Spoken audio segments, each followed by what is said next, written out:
Welcome to Sheer Inspirations, guys. Today I wanted to share with you how I use the natural plant-based loofah in the kitchen. There's two types of natural loofahs. One that comes from the ocean, harvested from the ocean. The other is the plant-based variety, which is from the gourd family and kind of grows into a zucchini. Looks kind of like a zucchini, and you let it dry and you harvest the loofah and you cut it up and utilize it. I personally have used it in the shower and in the kitchen. I love it. It is less waste, in my opinion, since we get our nylon loofahs and from the store-bought one for the shower, as well as we buy the store-bought sponge to wash our dishes. If you're like me, I wash the dishes from by hand.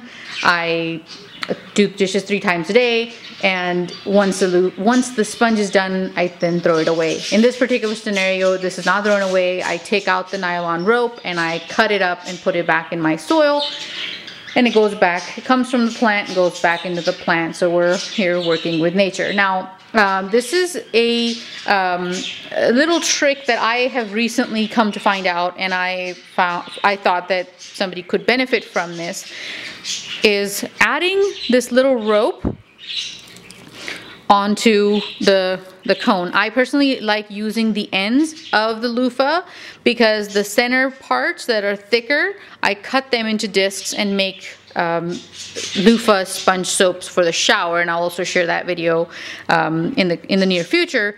However, for the corners, this is the best use I have found. I use them to do the dishes, and I like to hang them once I'm done doing the dishes. I wash dishes 3 times a day after every meal, breakfast, lunch, and dinner. And I have a little hook by my sink where I hang this. And the best way I found to do a rope is to use a crochet stick and put the rope through. Now, again, this is just a creative way of doing it faster. If you don't have a crochet stick, you can also use a Phillips screwdriver, anything that has a pointy needle. This is not very hard to work through. See, I'll show you getting it out and then putting it back in. It's not very difficult to poke things through the loofah. I cut this using a serrated knife. If you're wondering how I cut this, I also have heard people say that it's very difficult to cut. I have not found it very difficult to cut. Serrated bread cutting knife works great. This is a nylon rope. Before I compost, I take this rope off and I either reuse it, repurpose it, but I don't put it in my compost pile because it's nylon and it's not biodegradable. So this is how I efficiently rope my kitchen loofah. I'm gonna go ahead and put this through, and voila, comes right through.